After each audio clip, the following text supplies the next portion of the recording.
ಆತ್ಮೀಯ 10ನೇ ತರಗತಿ ವಿದ್ಯಾರ್ಥಿಗಳೆಲ್ಲರಿಗೂ ನಮಸ್ಕಾರ. ಈ ದಿನದ ತರಗತಿಗೆ ಸ್ವಾಗತ. ವಿದ್ಯಾರ್ಥಿಗಳೇ, ಇವತ್ತಿನ ದಿನದ ತರಗತಿನಲ್ಲಿ ಸಾಹಿತ್ಯ ಸಂಗಮ ಪಠ್ಯ ಪುಸ್ತಕದಲ್ಲಿರ್ತಕ್ಕಂತಹ 3ನೇ ಪಾಠವನ್ನ ಮಾಡ್ತಾ ಇದ್ದೇನೆ. ಯಾವ್ದದು ಪಾಠ ಅಂತ ಹೇಳ್ತೇನೆ. ಅದಕ್ಕಿಂತ ಮುಂಚೆ ಒಂದು ಗಾದೆ ಮಾತಿನೊಂದಿಗೆ ಈ ದಿನವನ್ನ ಪ್ರಾರಂಭಿಸೋಣ.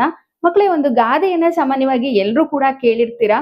ತಾಳಿದವನು ಬಾಳಿಯಾನು ಅಂತ ಹೇಳಿ. ಅಂದ್ರೆ ಯಾರ ಜೀವನದಲ್ಲಿ ತಾಳ್ಮೆಯಿಂದ ಆಲೋಚನೆ ಮಾಡಿ ಕೆಲಸಗಳನ್ನ ಮಾಡ್ತಾರೋ ಅವರು ಜೀವನದಲ್ಲಿ ಎಂತಹ ಆಪತ್ತು ಬಂದ್ರೂ ಕೂಡ ಜಯಿಸಬಲ್ರು ಅನ್ನೋದು ಈ ಗಾದೆಯ ಅರ್ಥ. ಏನಕ್ಕೆ ಈ ಗಾದೆಯನ್ನ ಹೇಳ್ದೆ ಅಂತ ಹೇಳಿದ್ರೆ, ಇವತ್ತಿನ ನಮ್ಮ ಪಾಠ ಈ ಗಾದೆಗೆ ಸಂಬಂಧಿಸಿರೋದೆ. ಅಂದ್ರೆ ಈ ಪಾಠದ ಹೆಸರು ತಾಳ್ಮೆಗೆ ಒಲಿದ ಅದೃಷ್ಟ ಅಂತ ಹೇಳಿ. ಜೀವನದಲ್ಲಿ ತಾಳ್ಮೆಯಿಂದ ಇರಬೇಕು, ತಾಳ್ಮೆಯಿಂದ ನಿರ್ಧಾರಗಳನ್ನ ಕೈಗೊಳ್ಬೇಕು.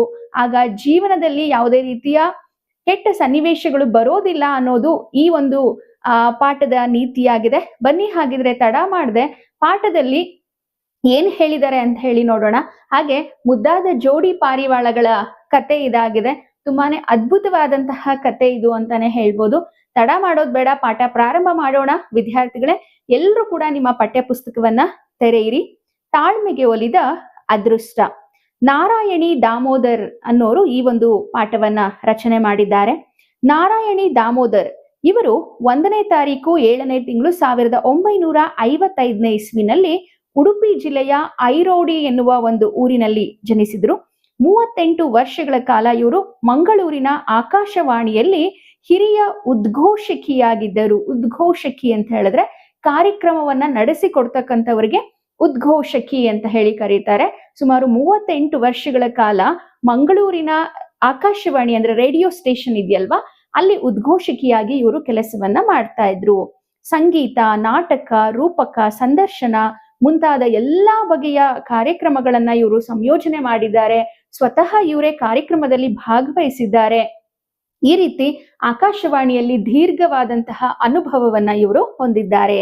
ಇನ್ನ ಇವರು ಸಾಹಿತ್ಯಕ್ಕೆ ನೀಡಿರ್ತಕ್ಕಂತಹ ಕೊಡುಗೆಗಳೇನು ಅಂತ ಹೇಳಿ ನೋಡೋದಾದ್ರೆ, ಇವರು ಹಲವಾರು ಬಿಡಿ ಲೇಖನಗಳನ್ನ ಬರೆದಿದ್ದಾರೆ, ಪ್ರವಾಸ ಕಥನವನ್ನ ಬರೆದಿದ್ದಾರೆ, ಕತೆಗಳನ್ನ ಬರೆದಿದ್ದಾರೆ, ಚಿಂತನಗಳು ಮತ್ತೆ ಅಂಕಣ ಬರಹಗಳನ್ನ ಕೂಡ ಇವರು ರಚನೆ ಮಾಡಿದ್ದಾರೆ.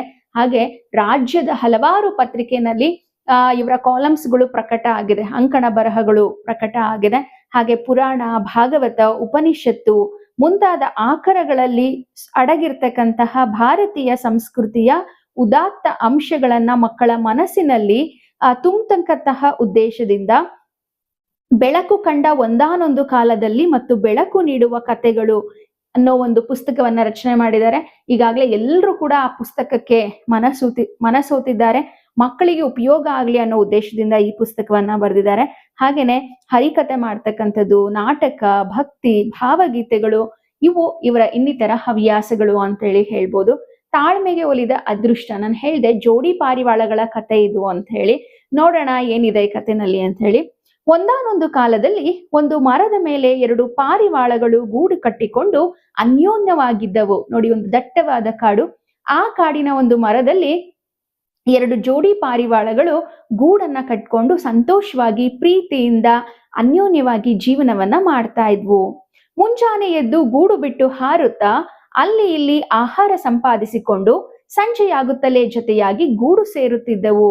ಇವುಗಳ ದಿನನಿತ್ಯದ ಕೆಲಸ ಏನಾಗಿತ್ತು ಅಂತ ಹೇಳಿದ್ರೆ, ಬೆಳಗ್ಗೆ ಎದ್ದ ತಕ್ಷಣ ಗೂಡಿನಿಂದ ಆಚೆ ಹೋಗ್ತಾ ಇದ್ವು. ಆಚೆ ಹೋಗಿ ಕಾಳು ಕಡಿ ಎಲ್ಲವನ್ನ ತೆಗೆದುಕೊಂಡು ಬಂದು ಸಂಜೆ ಆದ ತಕ್ಷಣ ಅವು ಗೂಡನ್ನ ಸೇರ್ಕೊಳ್ತಾ ಇದ್ವು.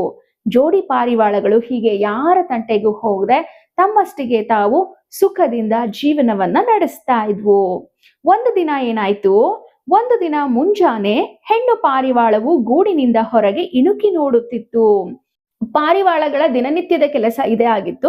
ಒಂದು ದಿನ ಏನಾಯ್ತು, ಆ ಹೆಣ್ಣು ಪಾರಿವಾಳ ತನ್ನ ಗೂಡಿನಿಂದ ಕತ್ತನ್ನ ಆಚೆ ಇಟ್ಬಿಟ್ಟು ಹೊರಗಡೆ ಇಣುಕಿ ನೋಡ್ತಾ ಇದೆ. ಆಗ ಮರದ ಸುತ್ತಲೂ ಸುತ್ತುತ್ತಿದ್ದ ಒಬ್ಬ ಬೇಟೆಗಾರನು ಕಾಣಿಸಿದ. ಅವತ್ತಿನ ದಿನ ಆ ಹೆಣ್ಣು ಪಾರಿವಾಳಕ್ಕೆ ಒಬ್ಬ ಬೇಟೆಗಾರ ಕಾಣಿಸ್ತಾನೆ. ಪಾರಿವಾಳ ಭಯಭೀತಗೊಂಡ್ಬಿಡುತ್ತೆ. ಯಾಕೆ ಅಂತ ಹೇಳಿದ್ರೆ, ಬೇಟೆಗಾರ ಎಲ್ಲಿ ನಮ್ಮನ್ನ ಸಾಯಿಸ್ಬಿಡ್ತಾನೋ ಅಂತ ಹೇಳಿ ಅದಕ್ಕೆ ಭಯ ಆಗುತ್ತೆ. ಭಯಭೀತಿಗೊಳಗಾದ ಪಾರಿವಾಳವು ಪುರಕ್ಕೆಂದು ಗೂಡಿನೊಳಗೆ ಮುದರಿಕೊಂಡಿತು ಮತ್ತು ಕಷ್ಟವು ಬಂದು ಕಾಲ ಬುಡದಲ್ಲಿಯೇ ನಿಂತಿರುವುದನ್ನು ತನ್ನ ಜೊತೆಗಾರ ಪಾರಿವಾಳಕ್ಕೆ ಹೇಳುತ್ತದೆ. ಹೆಣ್ಣು ಪಾರಿವಾಳಕ್ಕೆ ಬೇಟೆಗಾರ ನೋಡಿದ ತಕ್ಷಣ ಭಯ ಆಗೋಯ್ತು, ಇವನು ಖಂಡಿತ ನಮ್ಗೆ ಸಾಯಿಸ್ತಾನೆ ಅಂತ ಹೇಳಿ. ಆಗ ತಕ್ಷಣಕ್ಕೆ ಅದು ಗೂಡೊಳಗೆ ಮುದುರ್ಕೊಂಡು ಕುತ್ಕೊಂಡ್ಬಿಡುತ್ತೆ. ನಂತರ ಒಳಗಡೆ ಹೋಗ್ಬಿಟ್ಟು ತನ್ನ ಜೋಡಿ ಪಾರಿವಾಳ, ಗಂಡು ಪಾರಿವಾಳ ಏನಿತ್ತಲ್ವಾ, ಅದಕ್ಕೆ ಈ ರೀತಿ ಸನ್ನಿವೇಶವನ್ನ ಹೇಳ್ತಾ ಇದೆ. ಖಂಡಿತ ಕಷ್ಟ ಬಂದು ನಮ್ಮ ಕಾಲ ಬುಡದಲ್ಲೇ ಬಂದು ನಿಂತು ಬಿಟ್ಟಿದೆ, ನಾವು ಹೇಗೆ ಬೇಟೆಗಾರನಿಂದ ಈಗ ತಪ್ಪಿಸ್ಕೊಳ್ಳೋದು ಅಂತ ಹೇಳಿ ತನ್ನ ಜೊತೆಗಾರ ಹಕ್ಕಿಗೆ ಹೇಳ್ತಾ ಇದೆ. ಏನ್ ಹೇಳ್ತಿದೆ ನೋಡಿ, ಸ್ವಾಮಿ ನಮಗೆ ಅಂತ್ಯಕಾಲವು ಬಂದಿದೆ ಎನ್ನುತ್ತಾ ನಡುಗುತ್ತಿದ್ದ ಹೆಣ್ಣನ್ನು ಜೊತೆಗಾರ ಪಾರಿವಾಳವು ಸಂತೈಸುತ್ತಾ ಅದೇನೆಂದು ಹೇಳಬಾರದೆ ತನ್ನ ಗಂಡು ಪಾರಿವಾಳದ ಹತ್ರ ಹೋಗ್ಬಿಟ್ಟು, ಸ್ವಾಮಿ ಸ್ವಾಮಿ ನಮ್ಗೆ ಈಗ ಆಪತ್ತು ಬಂದ್ಬಿಟ್ಟಿದೆ ಅಂತ ಹೇಳಿ ನಡುಗ್ತಾ ಇದೆ. ಆಗ ಗಂಡು ಪಾರಿವಾಳ, ಸರಿ ನೀನ್ ಸಮಾಧಾನ ಮಾಡ್ಕೋ, ಏನಾಯ್ತು ಅಂತ ಹೇಳಿ ಹೇಳು ಅಂತ ಹೇಳಿ ಕೇಳ್ತಾ ಇದೆ. ಆಗ ಕೆಳಗೆ ನೋಡಿ ನಮ್ಮನ್ನ ಭೇಟಿಯಾಡಲು ಸಿದ್ಧನಾಗಿ ಒಬ್ಬ ಬೇಡನು ಬಂದಿದ್ದಾನೆ ನೋಡಿ, ಗೂಡಿನಿಂದ ಕೆಳಗಡೆ ನೋಡಿ ನಮ್ಮನ್ನ ಬೇಟೆಯಾಡೋದಕ್ಕೆ, ನಮ್ಮನ್ನ ಸಾಯಿಸೋದಕ್ಕೆ ಒಬ್ಬ ಬೇಟೆಗಾರ ಬಂದಿದ್ದಾನೆ ಅಂತ ಹೇಳಿ ಹೇಳುತ್ತೆ.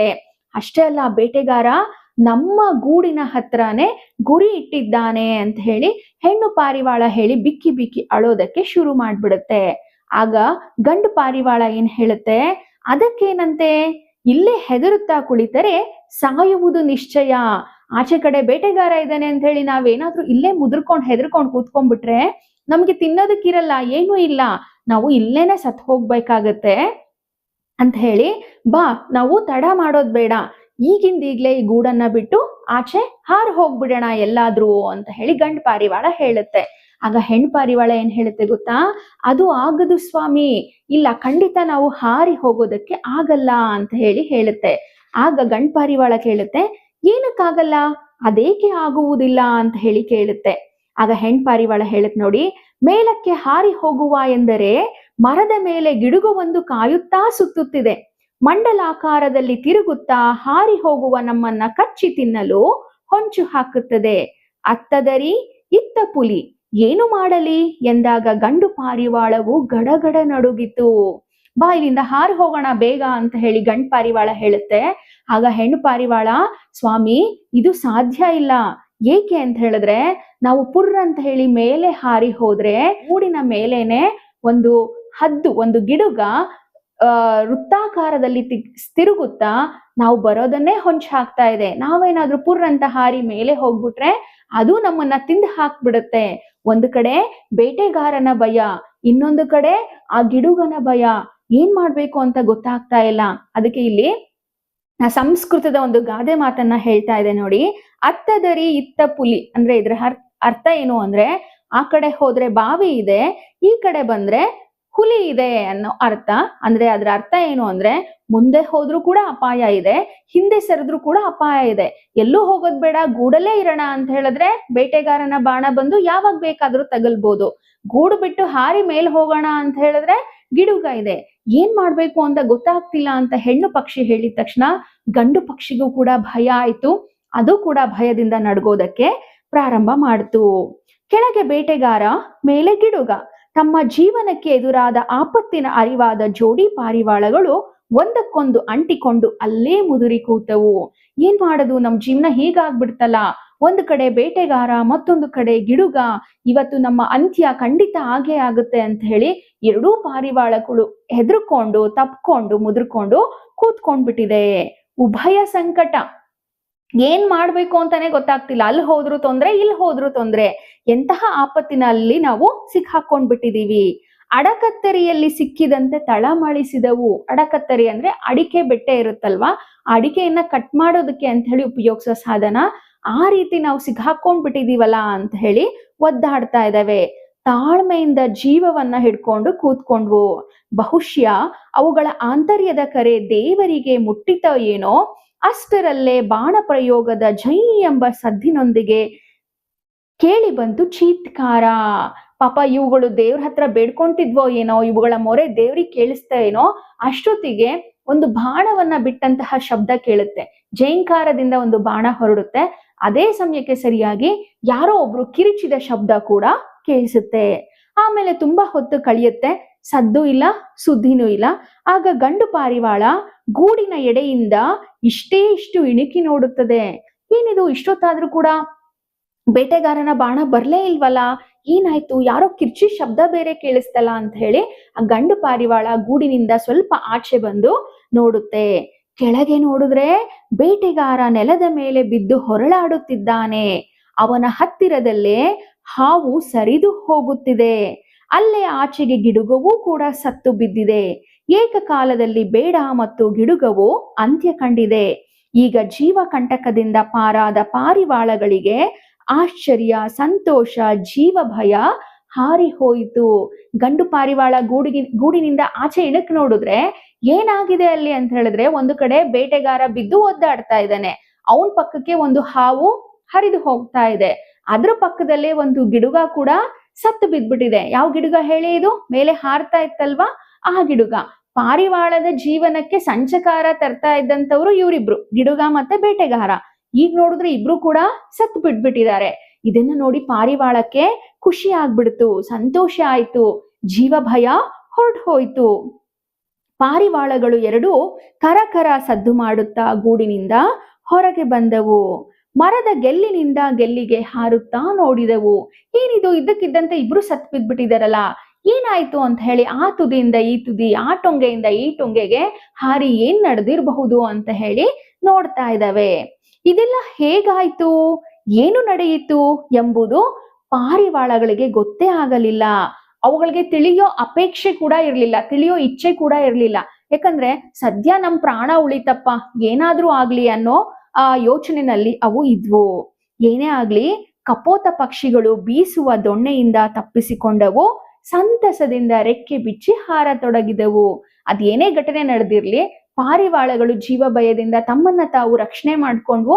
ಅಷ್ಟೇ ಅಲ್ಲ, ಕಪೋತ ಪಕ್ಷಿ ಅಂದ್ರೆ ಪಾರಿವಾಳಗಳು, ಅವು ಸಂತೋಷದಿಂದ ಆ ಕೊಂಬೆಯಿಂದ ಈ ಕೊಂಬೆಗೆ ಹಾರೋಡೋದಕ್ಕೆ ಶುರು ಮಾಡಿದ್ವು. ಆದ್ರೆ ಈಗ ನಮಗನಿಸ್ಬೋದು, ಅಷ್ಟಕ್ಕೂ ಅಲ್ಲಿ ನಡೆದದ್ದಾದ್ರೂ ಏನು, ಹೇಗೆ ಬೇಟೆಗಾರ ಸತ್ ಹೋದ, ಗಿಡುಗ ಹೇಗೆ ಸತ್ ಹೋದ ಅಂತ ಹೇಳಿ ನೋಡೋದಾದ್ರೆ, ಆ ಬೇಟೆಗಾರ ಪಾರಿವಾಳದ ಗೂಡಿಗೆ ಗುರಿ ಇಟ್ಟು ಬಾಣ ಬಿಡುವ ಕ್ಷಣದಲ್ಲೇ ಹಾವೊಂದು ಬೇಟೆಗಾರನ ಕಾಲಿಗೆ ಕುಟುಕುತ್ತದೆ. ಆತ ಇನ್ನೇನು ಆ ಗೂಡಿನ ಕಡೆ ಗುರಿ ಇಟ್ಟು ಬಾಣವನ್ನ ಬಿಡ್ತಿರ್ತಾನೆ, ಅದೇ ಟೈಮ್ಗೆ ಅವನ ಕಾಲ್ಗೆ ಹಾವು ಕಚ್ಬಿಡುತ್ತೆ. ಹಾವು ಕಚ್ಚಿಟ್ಟ ತಕ್ಷಣ ಅವನು ಏನ್ ಮಾಡ್ತಾನೆ, ಈ ರೀತಿ ಇದ್ದಂತಹ ಗುರಿ ಸ್ವಲ್ಪ ಮಿಸ್ ಆಗ್ಬಿಡುತ್ತೆ, ಪಕ್ಕಕ್ಕೆ ಸರಿದ್ ಬಿಡುತ್ತೆ. ಆ ಗುರಿ ಪಕ್ಕಕ್ಕೆ ಸರಿದದ್ದೇ ಸೀದಾ ಎಲ್ಲಿಗೆ ಹೋಗುತ್ತೆ, ಅದು ಆ ಗಿಡುಗ ಹಾರ್ತಿತ್ತಲ್ವಾ, ಆ ಗಿಡುಗನಿಗೆ ತಾಗ್ಬಿಡುತ್ತೆ ಆ ಬಾಣ. ಗಿಡುಗ ಕೆಳಗೆ ಬಿದ್ದ್ಬಿಡುತ್ತೆ.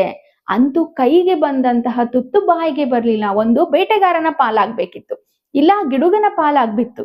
ಆದ್ರೆ ಇಬ್ರಿಗೂ ಕೂಡ ಪಾರಿವಾಳಗಳು ಸಿಗ್ಲೇ ಇಲ್ಲ. ಆತನ ಗುರಿ ಮಿಸ್ ಆಗಿ ಆತ ಬಾಣವನ್ನ ಗಿಡುಗನಿಗೆ ಬಿಟ್ಬಿಡ್ತಾನೆ. ಗಿಡುಗ ಮೇಲಿಂದ ಸತ್ತು ಕೆಳಗೆ ಬೀಳುತ್ತೆ.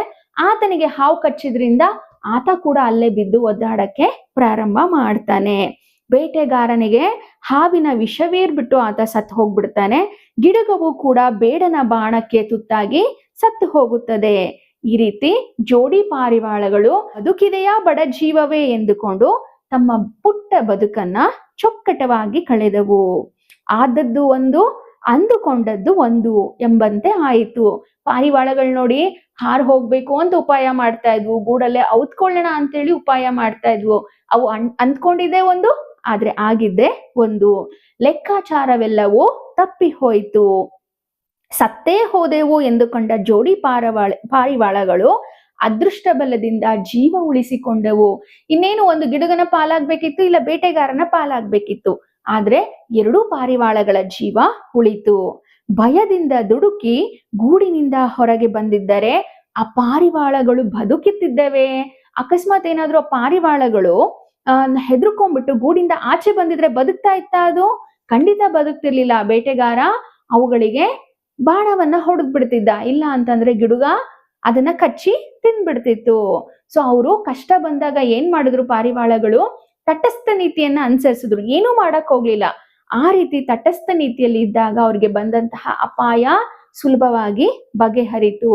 ಹಾಗೆ ನಮ್ಮ ಜೀವನದಲ್ಲೂ ಕೂಡ ಅಷ್ಟೇನೆ, ಏನಾದ್ರೂ ವಿಪತ್ತುಗಳು ಬಂದಾಗ, ತೊಂದರೆ ಬಂದಾಗ ನಾವು ಕಾಯ್ಬೇಕು.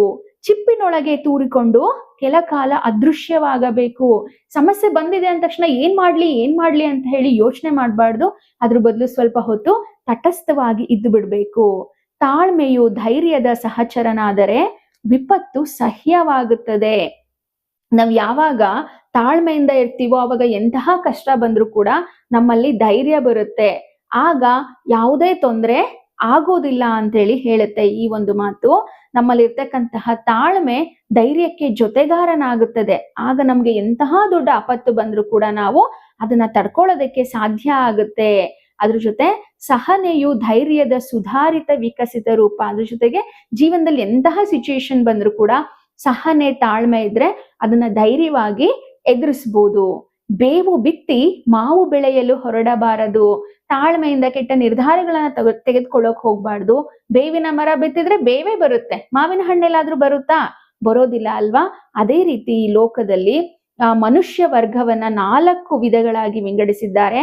ಉತ್ತಮ, ಮಧ್ಯಮ, ಅಧಮ ಹಾಗೆ ಅಧಮಾಧಮ ಅಂತ ಹೇಳಿ. ಮನುಷ್ಯನ ಗುಣ, ಸ್ವಭಾವ, ಯೋಗ್ಯತೆ, ನಡವಳಿಕೆಗೆ ಅನುಗುಣವಾಗಿ 4 ವರ್ಗದ ಜನರು ಇರ್ತಾರೆ. ಒಬ್ಬ ಉತ್ತಮ ಪುರುಷ, ಒಬ್ಬ ಮಧ್ಯಮ ಪುರುಷ, ಹಾಗೆ ಒಬ್ಬ ಅಧಮ, ಮತ್ತೊಬ್ಬ ಅಧಮಾಧಮ. ಈ ರೀತಿ 4 ಬಗೆಯ ಗುಣ ಸ್ವಭಾವದವರು ಈ ಪ್ರಪಂಚದಲ್ಲಿದ್ದಾರೆ. ಶ್ರೀಗಂಧ ತಾನು ಒಣಗಿ ಪರರಿಗೆ ಆನಂದವನ್ನ, ಕಂಪನ್ನ ಕೊಡುತ್ತೆ. ಹಸುಗಳು ತಾವು ಹುಲ್ಲನ್ನ ತಿಂದು ತನ್ನನ್ನ ಸಾಕಿದವರಿಗೆ ಹಾಲನ್ನ ಕೊಡುತ್ತೆ. ಚೇಳು, ಆಮೆ ಮುಂತಾದ ಜೀವಿಗಳು ತಮ್ಮ ತಾಯಿಯನ್ನೇ ಸಾಯಿಸಿ ಕೊಂದು ಬದುಕುತ್ತವೆ. ನೊಣ ತಾನು ಸಾಯುತ್ತೆ, ಜೊತೆಗೆ ತನ್ನ ಸುತ್ತಲಿರ್ತಕ್ಕಂಥವರ ಆರೋಗ್ಯವನ್ನು ಕೂಡ ಕೆಡಿಸುತ್ತೆ. ಈ ರೀತಿ ಈ 3 ಪ್ರಾಣಿಗಳ ಪೈಕಿ ಅಥವಾ 3 ಜೀವಿಗಳ ಪೈಕಿ ನಾವು ಎಲ್ಲಿ ಇರ್ಬೇಕು ಅನ್ನೋದನ್ನ ನಾವು ನಿರ್ಧಾರ ಮಾಡ್ಬೇಕು. ಶ್ರೀಗಂಧ ಚಂದನದಂತೆ ನಮ್ಮ ಬದುಕನ್ನ ನಾವು ಉತ್ತಮ ಪಡಿಸ್ಕೋಬೇಕು. ಅಂತಹ ಬದುಕು ನಮ್ಮದಾಗ್ಬೇಕು. ಯಾರ ಪಾಲಿಗೂ ಅದೃಷ್ಟ ಅನ್ನೋದು ಸುಮ್ನೆ ಬರೋದಿಲ್ಲ.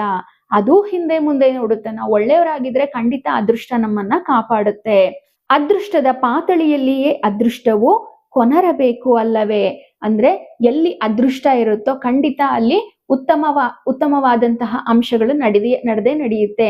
ಯಾರು ಉತ್ತಮ ವ್ಯಕ್ತಿ ಆಗಿರ್ತಾನೋ, ಒಳ್ಳೆ ವ್ಯಕ್ತಿ ಆಗಿರ್ತಾನೋ ಅವನಿಗೆ ಖಂಡಿತ ಅದೃಷ್ಟ ಅನ್ನೋದು ಇದ್ದೇ ಇರುತ್ತೆ. ನಾವು ನೊಣಗಳ ರೀತಿ ಆಗದೆ, ಚೇಳು ಹಾವಿನ ರೀತಿ ಆಗದೆ, ಶ್ರೀಗಂಧದ ರೀತಿ ಆಗ್ಬೇಕು. ನಾವು ನಮ್ಗೆ ಯಾರೇ ಕೆಡುಕನ್ನ ಮಾಡಿದ್ರು ಕೂಡ ಪರವಾಗಿಲ್ಲ, ಬೇರೆಯವ್ರಿಗೆ ಒಳ್ಳೇದಾಗ್ಲಿ ಅಂತಾನೆ ಬಯಸ್ಬೇಕು. ಶ್ರೀಗಂಧ ಹೇಗೆ ತನ್ನ ಸುತ್ತ ಇರೋರ್ಗೆ ಪರಿಮಳವನ್ನ ಕೊಡುತ್ತೋ ಆ ರೀತಿ ನಾವು ಕೂಡ ನಮ್ಮ ಜೀವನದಲ್ಲಿ ಸುತ್ತ ಇರೋರ್ಗೆ ಯಾವುದೇ ತೊಂದರೆಯನ್ನ ಕೊಡದೇನೆ ಬದುಕಬೇಕು. ತಾಳ್ಮೆಯಿಂದ ಇರ್ಬೇಕು. ಜೀವನದಲ್ಲಿ ಎಂತಹ ಸಂಕಷ್ಟ ಬಂದ್ರೂ ಕೂಡ ಯೋಚನೆ ಮಾಡಿ ಧೈರ್ಯದಿಂದ ಸಮಸ್ಯೆಯಿಂದ ಆಚೆ ಬರ್ಬೇಕು ಅನ್ನೋ ನೀತಿ ಪಾಠವನ್ನ ಈ ಕತೆ ಒಳಗೊಂಡಿದೆ. ಎಲ್ರಿಗೂ ಕೂಡ ಈ ಪಾಠ ಅರ್ಥ ಆಯ್ತು ಅನ್ಕೊಂಡು ಈ ದಿನದ ತರಗತಿಯನ್ನ ಮುಗಿಸ್ತಿದ್ದೀನಿ. ಧನ್ಯವಾದಗಳು.